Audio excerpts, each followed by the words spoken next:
Hola, muy buen día a todos. Soy el maestro en Ciencias Aplicadas, Luis Salvador Valle García, y en esta séptima sesión vamos a ver sobre temas un poco más avanzados de termodinámica, todo lo relacionado a la primera ley y segunda ley de la termodinámica. Ok, entonces, antes de empezar con las leyes de la termodinámica, tenemos que definir lo que es una ecuación de estado y una variable de estado. Una ecuación de estado es aquella en donde se utilizan variables de estado, y una variable de estado es cualquier variable que me ayuda a describir cómo se encuentra un sistema, ya sea al inicio o al final. Estos pueden ser presión, volumen, temperatura y número de moles, que el número de moles es la cantidad de materia que hay presente. Y bueno, esta imagen que les pongo aquí es porque esta parte del texto es literalmente la introducción de un libro de física, de mecánica estadística, si mal no recuerdo. Y bueno, menciona todo esto porque al principio o aparentemente toda la parte termodinámica es muy difícil, pero realmente solo es abstracta y que en su momento era difícil de visualizar. Hoy en día, si nos tomamos el tiempo y vamos paso a paso, realmente es algo sencillo de entender. Los comportamientos que mejor se pueden describir con ecuaciones de estado son los del gas ideal. Muy bien, un gas ideal, ¿qué es? Es cualquier gas que cumpla con este comportamiento, que el volumen que posea es proporcional al número de moles, que el volumen varíe inversamente con la presión absoluta, o sea que cuando yo comprima algo se haga más pequeño, y que la presión absoluta sea proporcional a la temperatura. ¿Qué quiere decir esto? Que si yo empiezo a calentar un gas, este genere una mayor presión. Estas tres o esos tres puntos nos dan lo que se conoce como la ecuación del gas ideal, que es presión por volumen es igual al número de moles por una constante por la temperatura. Ojo, aquí nos están diciendo temperatura absoluta. Esto quiere decir que la temperatura tiene que estar en Kelvin. Siempre que utilicemos la ecuación del gas ideal o cualquier ecuación que provenga del gas ideal, vamos a ocupar la temperatura en Kelvin. Y aquí está una imagen que les puede servir como memotecnia para aprenderse la ecuación del gas ideal. PV igual a nRT es Pancho Villa nunca reprobó termodinámica. Y espero que ustedes tampoco.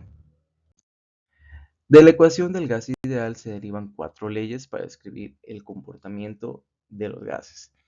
Estas son la ley general del estado gaseoso, la ley de Boyle, la ley de Charles y la ley de Gay-Lussac. En cada una de estas hay algo constante. En la primera, lo único que se mantiene constante es el número de moles. O sea, no, mientras estemos trabajando con la misma cantidad de gas, se cumple esta parte. En la segunda, lo que se mantiene constante es el número de moles y la temperatura, dando esta igualdad. En la tercera, el número de moles y la presión son constantes y se cumple este. Y en la última, el número de moles y el volumen son constantes, dando estas de acá. Entonces, cada una de estas es importante, ya que nos va a simplificar los cálculos o nos va a simplificar los problemas si sabemos aplicarlas. Veamos ahora un ejemplo. Un gas ideal se mantiene a una atmósfera de presión. O sea, la presión es una atmósfera y es constante. cuando se expande 3 veces de su volumen inicial.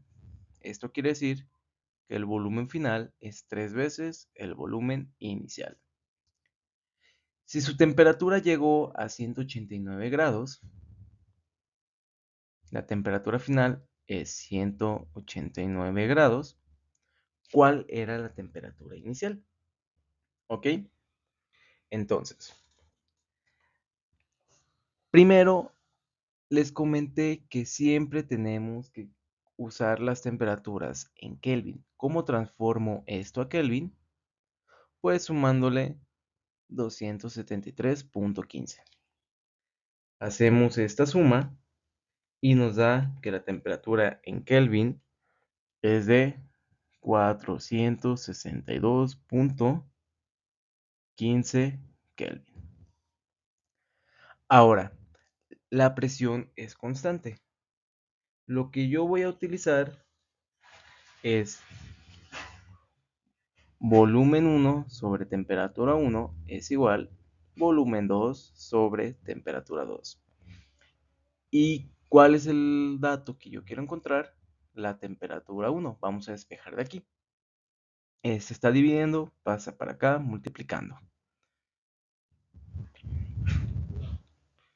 Y sería temperatura 2, volumen 1 entre volumen 2. Si tienen dudas de cómo hice este despeje, pónganle pausa, háganlo por su cuenta, háganlo lento y luego continuamos. Nada más teniendo en cuenta, temperatura 1 queda multiplicando a volumen 2 y temperatura 2 queda dividiendo a temperatura 1. Entonces, solo lo despejamos. Ahora, temperatura 2 sé cuánto vale. 462.15 Kelvin. Ahora, el volumen 1 no sé cuánto vale. Voy a dejarlo como volumen 1. Y volumen 2 me dice que es 3 veces el volumen 1. Entonces aquí volumen 1 entre volumen 1 lo puedo cancelar. Y la temperatura 1 sería 462.15 Kelvin entre 3, que eso es igual a 154.05 Kelvin. ¿Ok?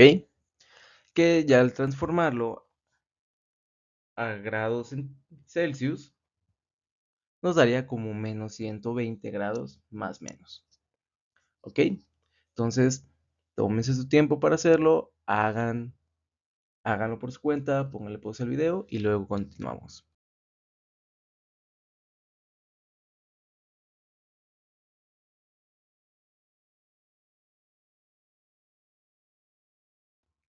Ahora vamos a hablar sobre sistemas termodinámicos, el cual es cualquier objeto o un conjunto de objetos que pueda intercambiar energía con el entorno. Aquí les pongo un ejemplo en donde un sistema termodinámico es cualquier sistema en donde se altere alguna variable de estado, ya sea presión, volumen o temperatura, o las tres al mismo tiempo.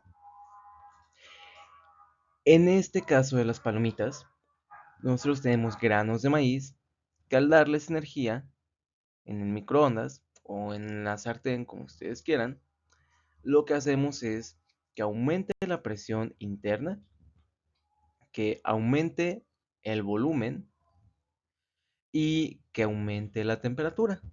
Entonces, en este caso, las palomitas de maíz serían un sistema termodinámico. Ahora, en el caso pasado de la palomita de maíz, la palomita tiene un volumen inicial, así. ¿Qué es lo que pasa? Se le da calor. Le estamos dando calor para que pase de aquí para acá. ¿Ok? ¿Qué es lo que pasó? Aumentó su volumen.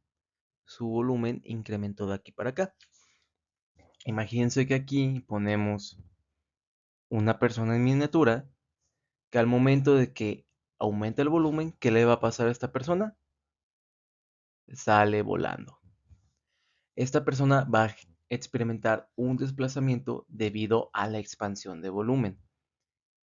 o sea, se va a mover. Y para mover a un objeto necesitamos hacer un trabajo. Entonces, sobre un sistema se puede aplicar calor, como este caso, o incluso se le puede quitar y el sistema puede realizar un trabajo, como es el caso aquí planteado, o puede recibir un trabajo. Para estos casos, esta es la convención de signos que vamos a tomar. Cuando el calor entra al sistema, el calor es positivo. Cuando el sistema realiza un trabajo, el trabajo es positivo. Cuando al sistema se le aplica un trabajo, o sea que lo estamos comprimiendo o que lo estamos forzando a algo, el trabajo es negativo. Y cuando del sistema sale calor, el calor es negativo. Entonces, la forma en la que un sistema va a realizar o se realiza un trabajo sobre él es cuando se cambia el volumen. ¿Ok? ¿Por qué? Porque es la única forma en la que puede realizar un desplazamiento a sus alrededores. Entonces, cuando hay un cambio de volumen en un sistema termodinámico, el trabajo realizado realizado o aplicado sobre el sistema se realiza de esta manera. La integral del volumen inicial al volumen final de la presión por el diferencial de volumen. Que recuerden, esta cosa no es algo más que el área que encontramos debajo de esta gráfica. Si la presión es constante, o sea, si la presión no cambia, esto simplemente se convierte en lo que está acá. El trabajo es igual a la presión por la diferencia de volúmenes. Si la presión no cambia, ¿por qué? Porque esta figura que está aquí es un rectángulo. ¿Y cómo encuentro el área de este rectángulo? Es base por altura. La base mide volumen 1, volumen 2 menos volumen 1 y la altura mide P. Y este es el trabajo. Muy bien, ya conociendo todos estos conceptos, vamos a ver a qué se refiere la primera ley de la termodinámica. Sabemos que dentro de un objeto siempre hay partículas moviéndose, o sea, siempre van a tener cierta energía cinética cada una de esas partículas. Por lo tanto, vamos a llamar energía interna de un objeto a la suma de todas esas energías cinéticas de todas las partículas que están dentro. Yo no puedo saber cuál es la energía interna que tiene algún objeto, pero puedo saber cuánto es lo que va a cambiar cuando se le aplica calor y cuando se realiza un trabajo. De esta manera, el cambio en la energía interna va a ser igual al calor en el sistema menos el trabajo. Recuerden, el calor se puede estar administrando al sistema o puede estar saliendo del sistema. De la misma manera, el trabajo puede ser realizado por el sistema o estar entrando al sistema. Y aquí hay unos ejemplos. El calor entra y el trabajo lo efectúa el sistema. El cambio en la energía interna son 50 joules. En este ejemplo, el calor sale del sistema y el trabajo entra al sistema. El cambio en la energía interna son menos 50 joules. Y en este caso, tanto el calor como el trabajo son iguales. El calor entra, el trabajo sale y el cambio en la energía interna del sistema es cero. ¿Por qué? Porque tienen la misma magnitud y la convención de signos me dice que ambas son positivas. Para que haya un intercambio de calor o de trabajo en un sistema, se tienen que dar ciertos procesos. Estos se llaman procesos termodinámicos. Vamos a ver cuáles son. El primero es el proceso adiabático, en donde no hay una transferencia de calor. Aquí lo único que vamos a ver es que el trabajo puede realizarse en el sistema o por el sistema, pero no va a haber una transferencia de calor como tal. En un proceso isocórico, el volumen no va a cambiar. Al no haber un cambio de volumen, no puede realizarse un trabajo en el sistema o por parte del sistema. Por lo tanto, el trabajo es cero. En un proceso isobárico, la presión no va a cambiar. Mantenemos la presión en todo punto. Y por último, en un proceso isotérmico, la temperatura no cambia. Veamos ahora un ejemplo. Un sistema aumenta su presión de 200 kilopascales a 400 kilopascales de forma isocórica. Luego sufre de una expansión isobárica de tal manera que aumenta su volumen en 0.2 metros cúbicos. Si durante todo el proceso se agregaron 3620 joules de calor, ¿cuál fue el trabajo realizado por el sistema? ¿Y cuál fue el cambio en la energía interna? Ok, vamos a visualizar esto. Vamos a hacer una gráfica de presión contra volumen. Cuando yo estoy en un punto con un volumen inicial, nos dice que un sistema aumenta su presión de forma isocórica. O sea, de estar en 200, estos son kilopascales, pasa a 400. Un aumento de presión isocórico significa que no hay un cambio de volumen aquí. Entonces aquí sigue una línea recta completamente hacia arriba. Así, lo más recto que ustedes puedan hacerlo. Luego, sufre una expansión isobárica. ¿Qué es esto? Que no va a cambiar su presión en lo que se está expandiendo. ¿Hasta dónde? No sé. Pero yo sé que V2 menos V1 es igual a 0.2 metros cúbicos. Entonces llega hasta acá, manteniendo la presión constante. ¿Ok? Ahora, lo primero que nos dicen es cuánto vale el trabajo. Si yo quiero encontrar el área debajo de todo esto, me voy a dar cuenta que esto es un rectángulo. ¿Cuánto mide la altura del rectángulo? 400 kilopascales. ¿Y la base? 0.2 metros cúbicos. Que ya al pasar kilopascales a pascales y hacer la multiplicación, nos da que son 80.000 joules. Pascal por metro cúbico son joules. Luego, ya cuando veamos fluidos, vamos a ver la definición de Pascal.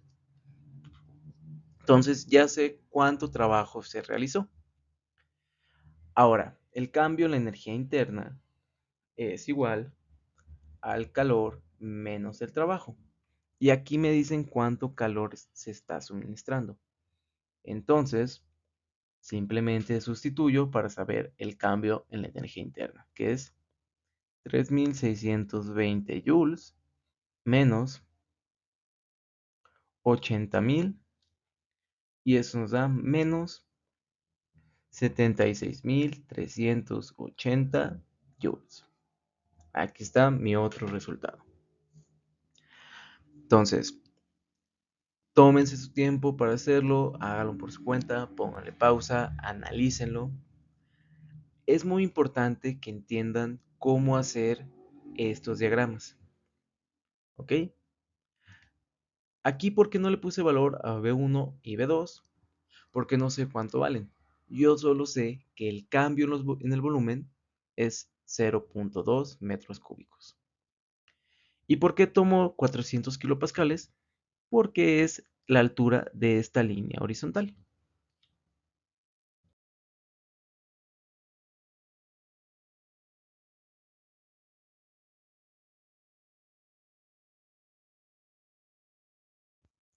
Antes de pasar con la segunda ley de la termodinámica, vamos a ver lo que es una máquina térmica.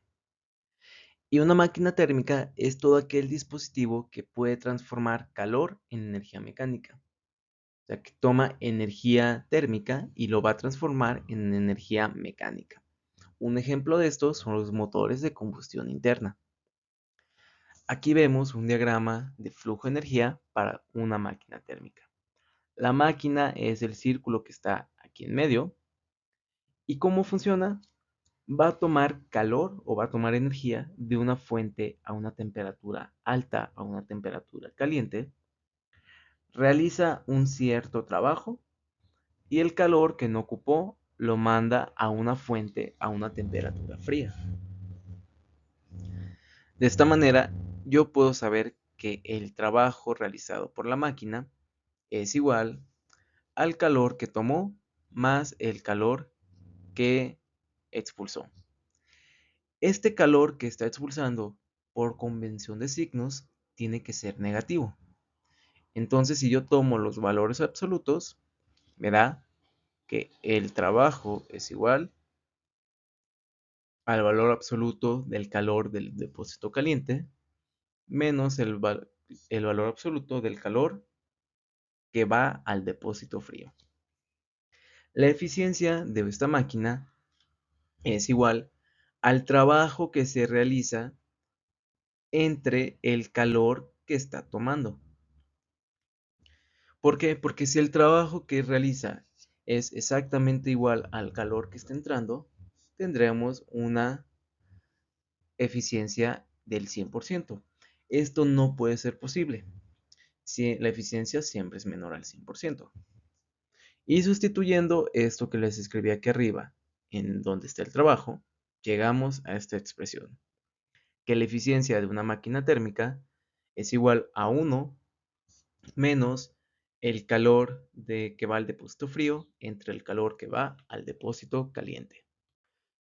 Ya sabiendo lo que es una máquina térmica, ahora veremos lo que es un refrigerador, que lo podemos pensar como una máquina térmica que funciona al revés. Un, un refrigerador extrae calor de un depósito frío cuando se realiza un trabajo sobre él y lo lleva a un depósito caliente.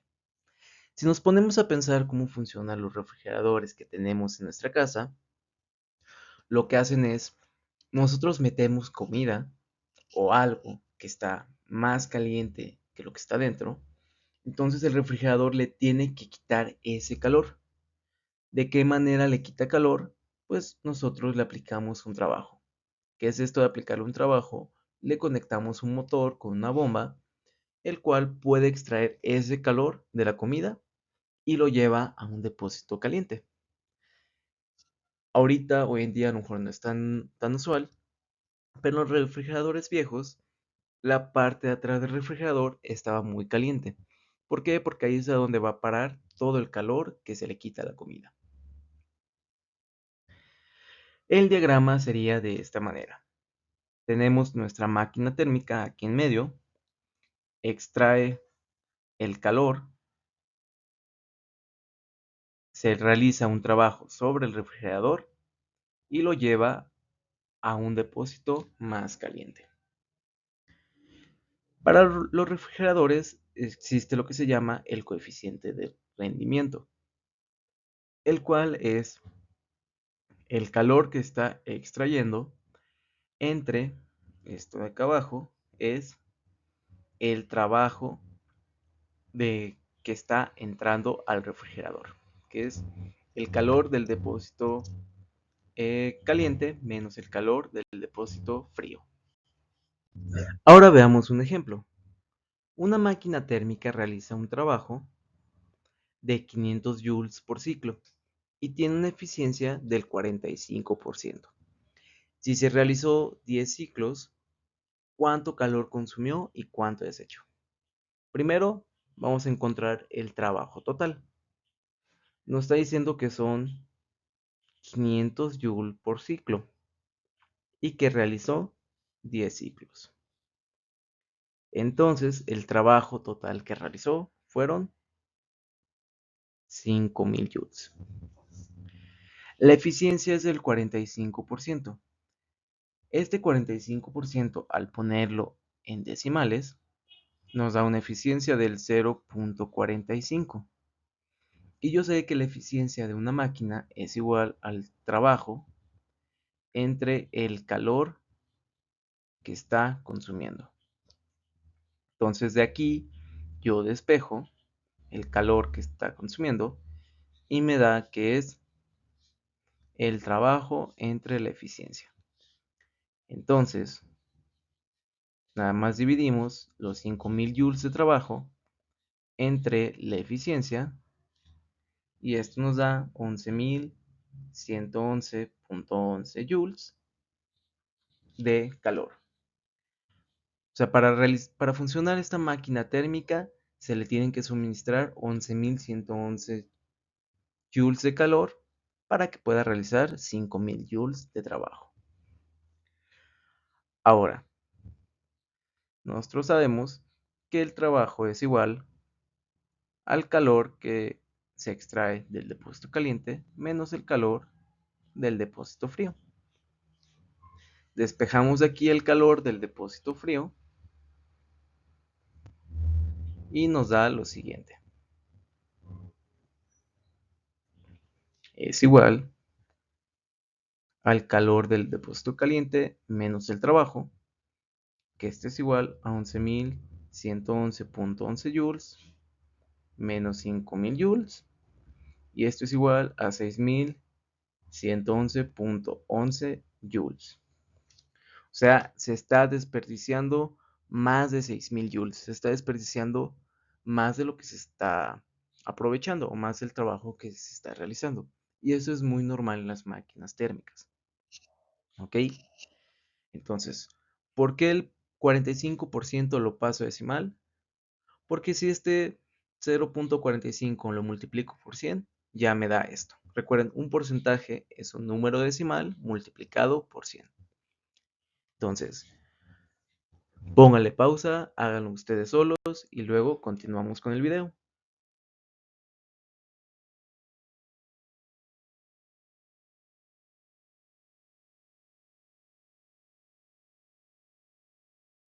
Ya para terminar con el video de hoy, vamos a ver lo que es la segunda ley de la termodinámica. La segunda ley de la termodinámica nos habla más que nada sobre imposibilidades, cosas que no se pueden llevar a cabo. Esto es imposible que un sistema efectúe algún proceso en el que absorba calor de una fuente de una temperatura uniforme y lo convierta totalmente en trabajo, terminando en el mismo estado en que inició. ¿Qué quiere decir esto? Que nunca vamos a tener máquinas térmicas con el 100% de efectividad. La otra imposibilidad es que un proceso tenga como único resultado la transferencia de calor de un cuerpo más frío a uno más caliente. ¿Qué quiere decir? Que nunca puedo pasar energía del cuerpo más frío al cuerpo más caliente sin tener que realizar un trabajo. ¿Qué es esto? Si ustedes no conectan el refrigerador de su casa, la, la comida no se va a enfriar. Va a llegar a un equilibrio térmico con lo que está dentro, pero no se va a enfriar. Ok, entonces, esta imagen nos representa el primer enunciado de la segunda ley. El trabajo no podemos tener una máquina 100% eficiente. El trabajo no puede ser igual al calor que se está extrayendo del depósito caliente. Lo que vemos en la primera parte es, primero le doy calor del depósito frío al depósito caliente, luego este calor del depósito frío lo paso a la máquina. Esto tampoco se puede llegar a hacer. Entonces, una máquina siempre va a tener una eficiencia menor al 100%. Y por último, esto es imposible. Es imposible que todo el calor de un depósito caliente se transforme en trabajo y ese trabajo se le pueda volver a dar a otra máquina para que pase energía de un depósito frío a uno caliente.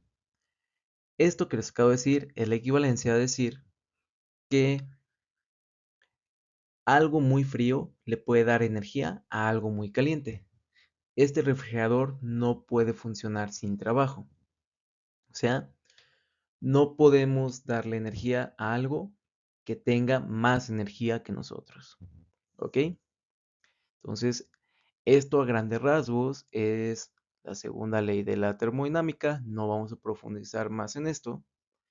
Entonces, hagan sus apuntes de todo el video. Si les gustó, suscríbanse. De mi parte sería todo. Gracias por ver el video. Y bueno, para los que están inscritos en el curso, vemos dudas a la hora de clase. Muchísimas gracias por estar aquí.